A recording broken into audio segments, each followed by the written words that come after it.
guy.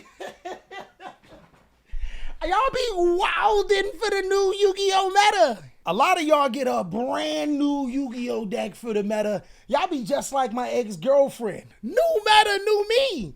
Now, only if you did that for your underwear, we would actually be going places. What's going on with y'all, big dog? And it is Update Monday. It has been 2 years, 2 months, and 2 weeks of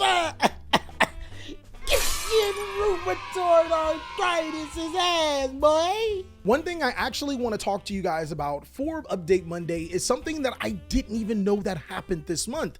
It's actually really, really important. My guy, is it Pride Month? Actually, no, but I will be doing a charity event for the LGBTQ community. Stay tuned for the details. Today, I actually found out that this month is Men's Mental Health Awareness Month. And I think that that's really crazy, and it's something that should be brought to light, especially when you consider that men are 4 times more likely to commit suicide than women. I think that that's something we really should be talking about. But one thing I genuinely want to share with you, something that I think you can take all the way through, is that you matter.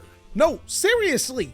You matter. Every contribution that you make towards society should not go unnoticed. I'm telling you, short kings, tall kings, skinny kings, fat kings, gay kings, straight kings, you're all kings. You're amazing. And I'm kind of jealous of the gay kings because, like, you get 2 months rolled up in one. You get awareness and a parade. Never punished. And if you're a daddy, holy shit.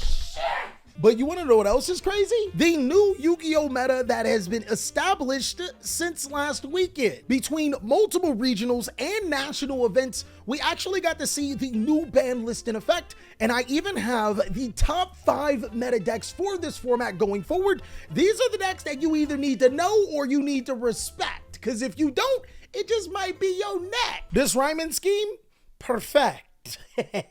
I'll also even give you reasons why these decks are so powerful and how they can counter one another, as this format is probably close to harmonious. And of course, big dogs, for the people that are looking for personal deck lists, I'll be putting some up on my Patreon as a special thank you for helping me become my editors. But without further ado, let's talk about those top 5 meta Yu-Gi-Oh decks. So what I really like about Yu-Gi-Oh currently is that while these decks are considered some of the best because of statistical means as well as how they play against one another, just about any deck can top in Yu-Gi-Oh right now. Seriously, if your deck was viable for the last 2.5 years, you probably can make some waves. I think the first one we have to talk about is the elephant in the room.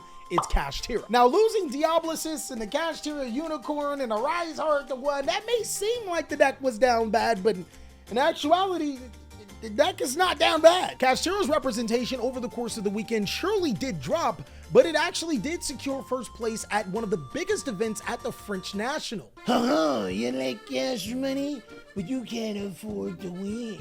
Kashtira is actually a fair and balanced Kashtira is actually a fair and balanced Yu-Gi-Oh deck, whatever that's supposed to mean. Because of losing Diablosis, the deck can no longer rip half of your extra deck out, but it still does some of the most busted stuff in Yu-Gi-Oh right now. I know 1 copy of Kashtira Rise Heart isn't as threatening as 3, but it's still 1 copy of Kashtira Rise Heart. From what I've been seeing, a lot of Kashtira players have been electing to do 1 or 2 things. They have been going first in playing a Raid Raptor engine, which allows them to summon monsters like Utopic Draco Future, alongside of a searchable Nibiru through Gallant Granite, or being able to flip your monsters face down through an Evil Storm Nightmare with an Arise Heart and multiple cards in your hand. Nah, that seems fair. Nah, that just seems fair. Just open it out, it's fair. Or what Kashtira players have been doing, which I think is extremely devious, is just go second. Ironically enough, monsters like Fenrir and Plusher Planet are really good at getting rid of cards. Who would have guessed? Kashtira is actually a complete menace of a strategy, but fortunately enough is not the best deck in the game, hands down, anymore. What I'm basically saying is that there's enough flaws in this deck for some of the other strategies to take advantage. Take, for example, Vanquish Soul. Bro, like, wait, time out, hold on. Vanquish Soul went from a wait, hold on. This deck is kind of good. Wait. This deck is one of the best decks in Yu-Gi-Oh! Hey, yo! Konami actually did it. They made a deck out of a deck build set that's just good. Players are picking up Vanquish Soul because it has so many hard counters to Kashtira. It is actually ridiculous. My guy, you want to banish with Fenrir and a Rise Heart?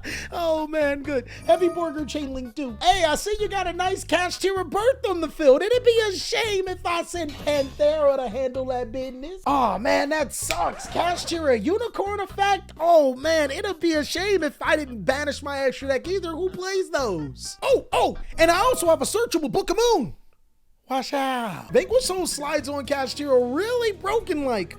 Almost as broken as how Sub-Zero used to slide in Mortal Kombat 1. Y'all don't know about that though. That's for us old people. That's for the Sega Genesis folk. But one of the biggest draw for Vanquish Soul is to not only be consistently disruptive, but your disruptive card playing a very big portion of your engine.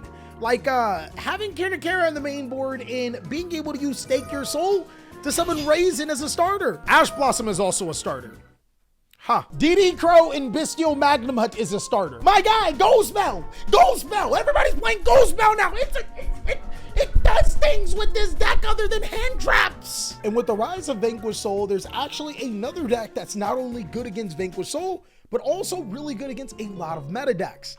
I have to give it to the Soda deck. Spright is actually pretty powerful at countering a lot of things that Vanquish Soul wants to do. The first thing that's really good about Spright is that it actually sets up negation boards. These ain't no fake negation boards, my guy. You gotta deal with some chunky monsters. Spright Red and Spright Carrot can negate and destroy. There's also that Melfi of the Forest Herald of Arclight thing. You summon monsters, it's not gonna be a good time. And if that wasn't really enough, Gigantic Spright actually poses a huge threat to not only Vanquish Soul, but to a lot of hand traps that would stop this deck like Nibiru. Yeah, that Gigantic Spright got a good effect. They say you can't summon higher than level 2 monsters, so those Vanquish Souls summon themselves win again. It becomes really tricky for Vanquish Soul to be able to beat Spright because not only is it very resilient to most hand traps in the game, it also has its number when it comes to be able to negating cards, but also Spright Smasher don't target. Chain Link 2. Heavy Burger Chain Link 2 is supposed to dodge the Spright Smashers. But Spright isn't just good because it has a good matchup against Vanquish Soul. It's a deck that's very versatile. You can play it as a Spright Melfi version that we've seen, but Spright Runic also does the job really well. Now, I personally would be against the Spright Runic version because, you don't want to play Runic? Nah, for real, dog. You don't want to play Runic. Hey, yo, for real, dog. Put down the Runic cards. All right, my guy. Just let me know your address if you're gonna play those Runic cards. I just want to talk. Don't tell me your address is 1, 2, 3 Runic Fountain, because you're already at 2. Would you like to be at 0? Spright has some crazy good interactions with a lot of decks in the Yu-Gi-Oh meta, but what it absolutely does not like is summoning huge monsters to the side of the field, and there's almost no deck that does it better than dragons. Why do I call it dragons? It's simple. Cause I be dragging these nuts on your girl mouth. Dragon Link is one of the most incredible decks in the entire history of Yu-Gi-Oh!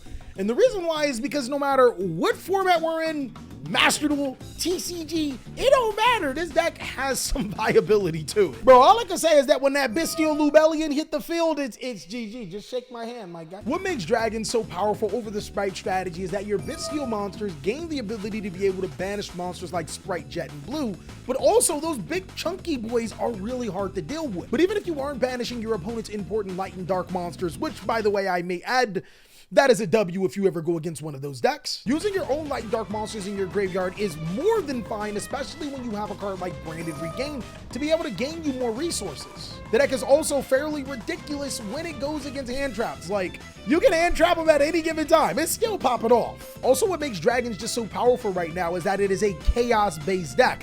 If all else fails, I'm summoning Chaos Angel. I don't care.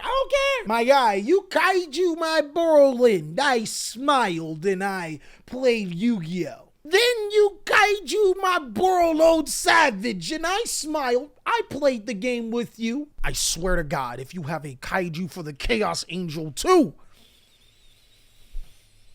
you ain't got it.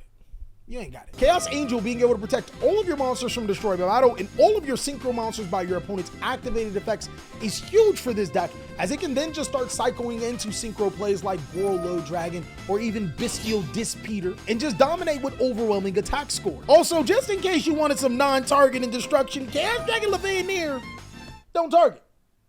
Don't kill the messenger. The card's busted. People keep on talking about bad access code talker. Bad access code talker, fine, as long as you don't talk about Levianeer. I personally love Dragon's big play opportunity, but you won't believe what this deck's weakness is.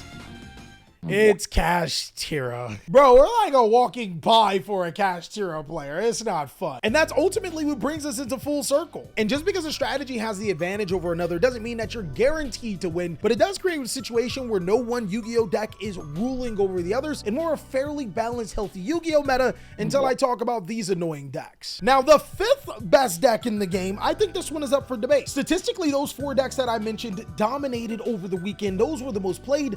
These 2 decks, I mean, you can make a case for either or, as both of them have a greater number of tops. In one corner, I can see the players that love the branded strategy. They're going to tell you that branded is the best deck in the entire game. My guys, you lose to Bystials and Ash Blossom, and people are playing Bystials and Ash Blossom. What are we doing here? You are the reason why Ash Blossom is in every main board despite hand traps.